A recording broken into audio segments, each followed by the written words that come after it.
I, 35 farads, have been struggling with discrimination and constant comparisons from my family for as long as I can remember. My story is a bit long, but I feel like I need to share it to process everything that's happened.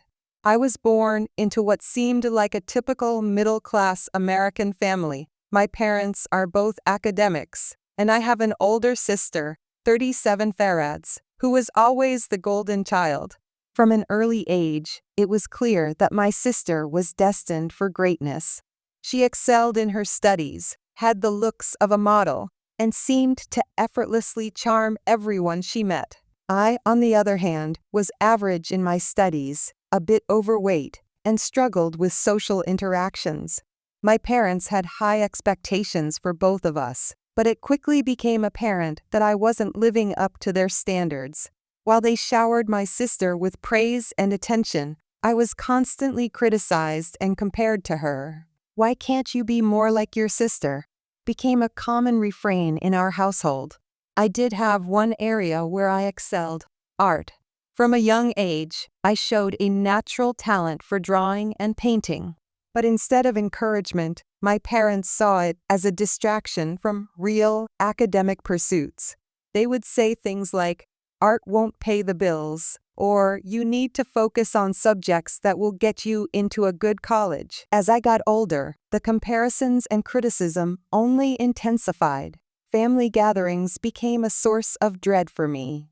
My parents would make jokes about my appearance, comparing me to various animals or fictional characters.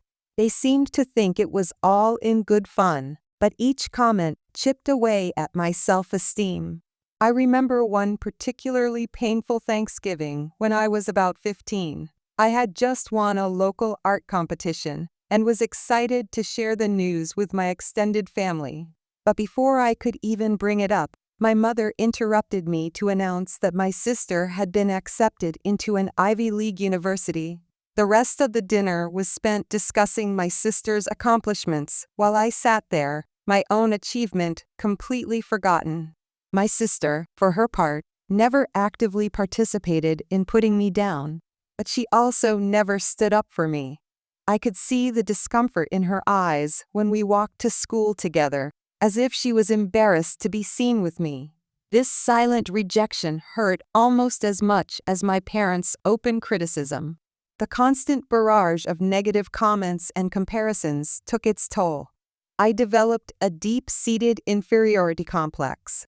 I rarely spoke up in class or participated in school activities, always afraid of being judged.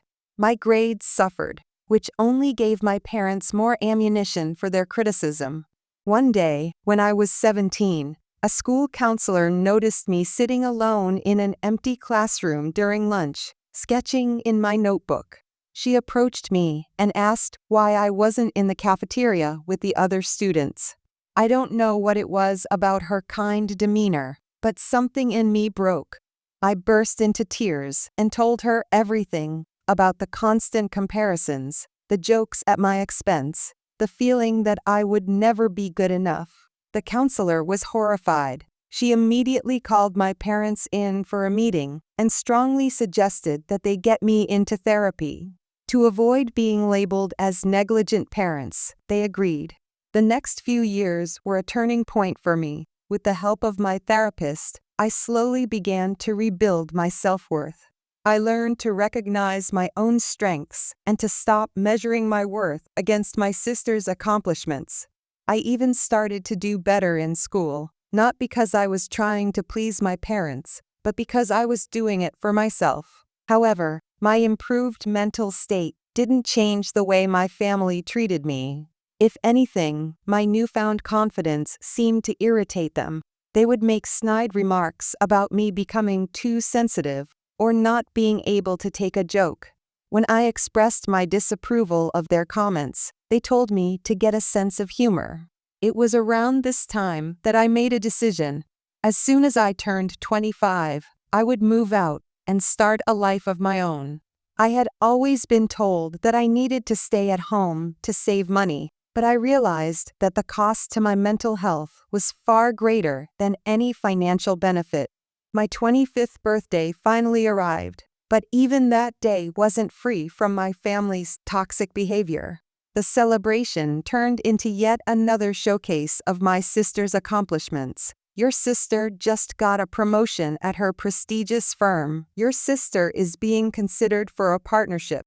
It was as if I didn't exist on my own birthday. The next day, I called a friend who helped me find a tiny apartment. I had money saved from my part-time job, so finances weren't an immediate concern. When I started loading my friend's car with boxes of my belongings, my family barely seemed to notice. They didn't even ask where I was going or why I was packing up my things. The first few months on my own were tough. I was working a low-paying job and struggling to make ends meet. But for the first time in my life, I felt free.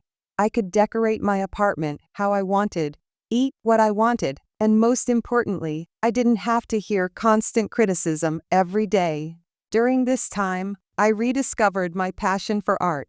I started taking online courses in graphic design and digital art. I would stay up late into the night, practicing and honing my skills. It was during one of these late-night sessions that I stumbled upon a free online course in coding. At first, I was intimidated. My parents' voices echoed in my head, telling me I wasn't smart enough for something like that. But I decided to give it a try anyway. To my surprise, I found that I had a knack for it. The logical thinking required for coding wasn't so different from the problem-solving skills I used in my art.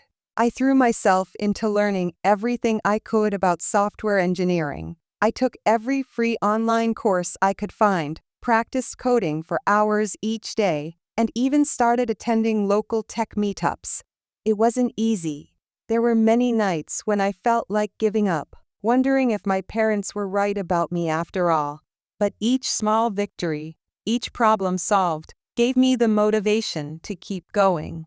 After a year of intense study and practice, I landed an entry-level position at a small tech startup. The pay wasn't great, but it was a foot in the door. I worked tirelessly, often being the first one in the office and the last to leave. My colleagues noticed my dedication and my ability to approach problems creatively, a skill I attributed to my background in art. Over the next few years, I climbed the ladder in the tech industry. I moved from that small startup to larger companies, each move bringing better pay and more responsibilities. I also continued to pursue my passion for art, doing freelance graphic design work on the side. By the time I was 34, I was working as a senior software engineer at a reputable tech company and had built a solid reputation as a freelance graphic designer. For the first time in my life, I felt successful, not in comparison to anyone else, but on my own terms. My relationship with my family during these years had been almost non-existent. I would get invited to big family events, but I usually declined. On the rare occasions when I did attend, I was still subjected to snide comments and backhanded compliments. "Oh, you're a computer person now? I guess that's good for people who aren't cut out for real academic pursuits." It was clear that no matter what I achieved, it would never be enough for them. My mother's sister, my aunt, was the only family member who seemed to genuinely care about me. She had noticed my absence at family gatherings and reached out to me privately. When I explained the situation to her, she was horrified. From then on, she made a point of inviting me to her house for holidays, creating a safe space where I could enjoy family time without the constant criticism. Looking back now, I realize that my family's treatment of me wasn't just unkind, it was abusive. The constant criticism, the comparisons, the jokes at my expense, all of it had a profound impact on my self-esteem and mental health. It took years of therapy and hard work to overcome the damage they had done. But here I am now, at 35, finally feeling confident and successful. I have a career I love, financial stability, and a small but supportive circle of friends.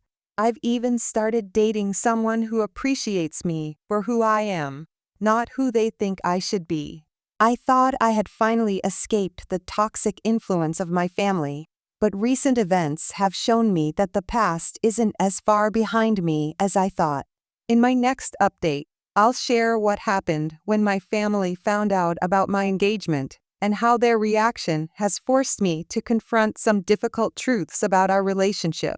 For now, I'm left wondering, how do you deal with family members who seem incapable of celebrating your successes? Is it possible to maintain a relationship with people who have caused you so much pain? Or is cutting ties completely the only way to truly heal? Update 1. It's been 2 weeks since I got engaged, and I'm still processing everything.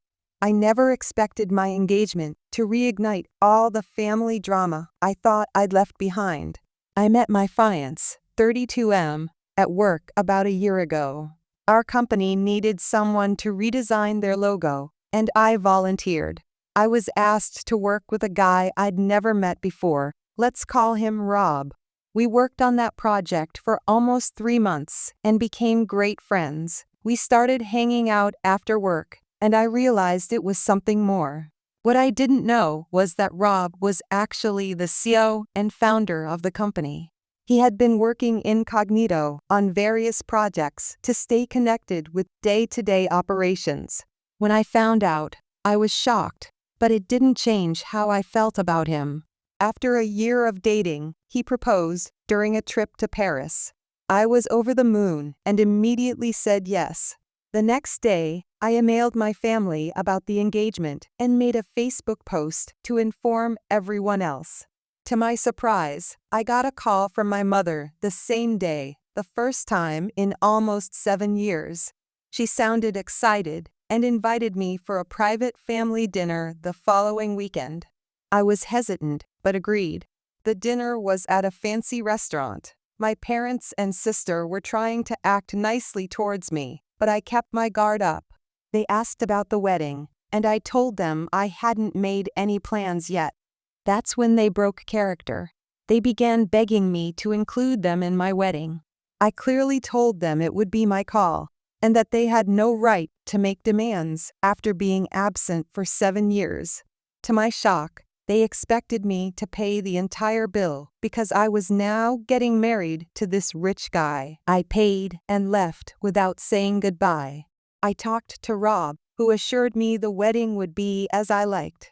From that day on, I started getting constant calls from my parents, pressuring me to invite them because family comes first. After their repeated apologies, I decided to give them a second chance. I told them that Dad could walk me down the aisle while my mom and sister could be bridesmaids. Things went south when they began shopping for the wedding. They got expensive stuff and expected me to pay for it. I refused. 5 months before the wedding, Rob and I decided to have an engagement announcement party. I invited my family and relatives. Everything was going according to plan until I got a call from my aunt. She wanted to talk in person ASAP.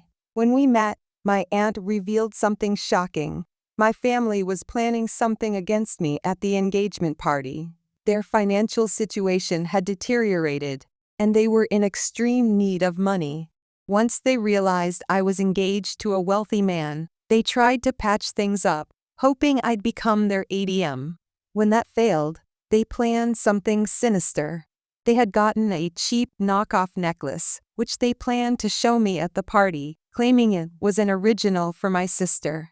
They would secretly put it in my bag, and then create a scene of the necklace being stolen. After finding it in my bag, they'd blame me for stealing it in front of everyone. They hoped my fiancé would offer them money in compensation, and I, out of guilt, would pay for their expenses and make my sister my maid of honor. I was shocked at my family's audacity. My aunt calmed me down and said she came to warn me as soon as she heard of this plan. Now, I'm left wondering what action to take. Should I confront them directly? Should I expose their plan at the party? Or should I just uninvite them altogether? I never thought I'd have to deal with something like this, especially not from my own family. Any advice would be greatly appreciated. Update 2. It's been a week since my bachelorette party, and I'm still reeling from what happened. After my aunt's warning about my family's plan, I decided to take action, but things didn't go as expected. I threw a small bachelorette party, inviting only my aunt, mom, and sister. I chose a private location and secretly set up cameras to record everything. My plan was to play truth or dare to get them to reveal their true feelings. The party started normally. My mom and sister arrived, acting overly excited about the fully paid experience. They got drunk quickly, which I had hoped would lower their inhibitions. My aunt sat quietly, observing everything. I started asking questions, casually at first, then more directly about things I had overheard them saying. They tried to deflect, but as they realized what I was asking about, they sobered up quickly. When they refused to answer directly, I played the audio of their earlier conversation. The room went silent. Instead of apologizing, they showed their true colors. They started bad-mouthing me, saying I didn't deserve such a good life. My mom said, "Kelly, my sister, was always the prodigy. We knew you weren't one of us since birth." My sister added, "You're playing games instead of helping us financially. You've always been selfish." I felt hurt, but stayed strong. I informed them they were being recorded and that if they didn't want the video on Facebook, they should accept they wouldn't be part of my wedding. I told them I wished I could uninvite them entirely, but that could raise suspicions. So, I was sparing them public humiliation. I reminded them not to try to get privileges from me in the future and to return the dresses I had gifted them or pay for them. They left in fury, hurling insults as they went. My aunt and I spent the rest of the time celebrating my freedom from their toxic influence. I asked her to walk me down the aisle instead of my father, which she tearfully agreed to. The next day, I woke up to missed calls and messages from my family, ranging from angry accusations to pleas for forgiveness. I blocked their numbers and social media accounts. I told my fiancé everything. He supported my decision to cut ties with my family. We decided to hire extra security for our wedding in case they show up uninvited. A week later, I'm still processing. I feel relieved, but also a sense of loss, not for the family I had, but for the one I wished I had. I've started seeing my therapist again to work through these feelings. We're moving forward with wedding plans. My aunt will walk me down the aisle, and close friends will be my bridesmaids. It won't be a big family affair, but it will be filled with people who truly support me. I'm waiting for my sister to return the dresses, prepared to take legal action if necessary. It's about standing my ground, not the money. This engagement process has been a final test of my relationship with my family. It's painful that they failed so spectacularly, but also liberating. I finally feel in control of my own story. Thank you all for your support. To anyone dealing with toxic family members, you deserve love, respect, and support. Sometimes, the family we choose is more important than the one we're born into. The wedding is a month away, and I'm looking forward to this new chapter with people who truly care about me. It's not the journey I expected, but I'm grateful for where it's led me. Update 3. 2 weeks before the wedding, my family launched a smear campaign against me on social media. They wrote long posts accusing me of torturing them since I got money, revealing embarrassing childhood stories, and claiming I was blackmailing them. They even shared my phone number, leading to a flood of calls from relatives. After consulting with my fiancé and aunt, I decided to fight back. I created a video compilation from the bachelorette party, showing my mom and sister's true colors. I warned my family to take down their posts or I'd release the video. They called my bluff, so I posted it along with an explanation of everything that had happened. The response was overwhelming. Many people who initially sided with my family changed their minds after seeing the video. My family was now in a major fix, unprepared for the consequences of their actions. We hired additional security for the wedding venue. On the day, my mother and sister showed up wearing the gifted dresses, trying to enter. When denied, they caused a scene. My fiancé warned them we'd have them arrested for trespassing if they didn't leave. As they left, hurling insults, my mom accidentally stepped on a sprinkler, ruining their outfits, a bit of karmic justice. The wedding itself went smoothly. My aunt walked me down the aisle, and I was surrounded by people who genuinely cared about me. Many guests apologized for my family's behavior, but I asked them to enjoy the wedding instead. Now on my honeymoon, I feel relief, sadness, but mostly hope for the future. I've realized that family isn't just about blood relations, but about those who support and love you unconditionally. I'm looking forward to this new chapter, surrounded by the family I've chosen. It's not the journey I expected, but I'm grateful for where it's led me. Update 4. It's been a month since our wedding, and I'm finally finding the time to write this last update. Our honeymoon was everything we could have hoped for. A chance to relax, reconnect, and start our new life together away from all the drama. During our trip, I received an unexpected package at our hotel. It contained the dresses I had gifted to my mom and sister, now ruined from the sprinkler incident at the wedding. There was no note, no apology, just the damaged dresses returned. I suppose it was their way of having the final word. My husband suggested we could pursue legal action against my family for their social media defamation campaign, but I decided against it. The emotional cost of dragging this out in court just isn't worth it to me. I want to move forward, not keep looking back. Since returning home, we've been settling into our new life together. It's strange how quiet and peaceful everything feels now. No more constant anxiety about what my family might do or say next. No more walking on eggshells or bracing for the next insult or backhanded compliment. It's liberating, but I'll admit, there's a touch of sadness too. My aunt has been an absolute rock through all of this. She calls regularly to check in on us and has become more of a mother to me than my actual mom ever was. We've started a tradition of Sunday dinners at her place, and it's become the highlight of my week. It's what I always imagined family gatherings should be like: warm, supportive, and full of laughter. I've heard through the grapevine about how my family is doing. Apparently, my dad has developed a drinking problem, unable to cope with the public embarrassment of the video I posted. My mom is still trying to salvage their reputation, telling anyone who'll listen that I manipulated the video and that they're the real victims. And my sister? She's left town, supposedly to start fresh somewhere new. A week ago, I received a text from my sister. It was the first direct contact from any of them since the wedding. It was a long message, full of apologies and explanations about how she was just following our parents' lead and how she regrets everything.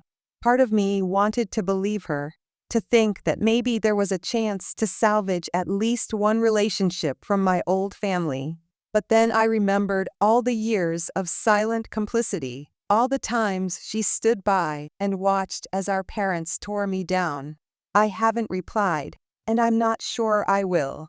Some bridges, once burned, can't be rebuilt. Now for some happier news. I'm pregnant. We found out just last week, and we're over the moon. It's early days yet, so we're keeping it quiet, but I had to share it here. The timing couldn't be more perfect. As one chapter of family drama closes, a new one of joy and hope opens. This pregnancy has made me think a lot about family, about the kind of parent I want to be. I'm determined to break the cycle of emotional abuse that I grew up with. My child will know they're loved unconditionally, that their worth isn't measured by their achievements or compared to anyone else's. They'll have a wonderful, supportive aunt who I know will spoil them rotten and a father who already talks to my barely there bump every night. As I reflect on this whole journey, from the years of emotional abuse to the wedding drama, and now to this new beginning, I'm filled with a mix of emotions. There's sadness for the family relationships I've lost, anger at the pain I've endured, but mostly, there's gratitude and hope. I'm grateful for my husband, my aunt, and the friends who've stood by me. I'm hopeful for the family we're building, one based on love, respect, and support. To anyone out there who's dealing with toxic family members, who's struggling with the decision to cut ties or set boundaries, I want you to know that it gets better. It's not easy, and there will be days when you second-guess yourself, but you deserve to be treated with respect and love. Sometimes, the family we choose is more important than the one we're born into. I want to thank everyone on Reddit who has followed my story, offered advice, and sent messages of support. Your kindness has been a source of strength for me during some of my darkest moments. Knowing that there were people out there who understood, who had been through similar situations, made me feel less alone. As this will be my final update, I want to leave you with this. Healing is not linear. There will be good days and bad days. There will be times when you feel strong, and times when you feel like you're right back where you started. But keep going. Keep choosing yourself. Keep surrounding yourself with people who lift you up, and keep believing that you deserve happiness. For me, I'm excited about the future. I'm looking forward to building new traditions with my chosen family, to creating a home filled with love and laughter, to raising a child who never has to question their worth. It's not the path I expected to take, but I'm grateful for where it's led me. Thank you all again for your support throughout this journey. Wishing you all the best in your own journeys, whatever they may be.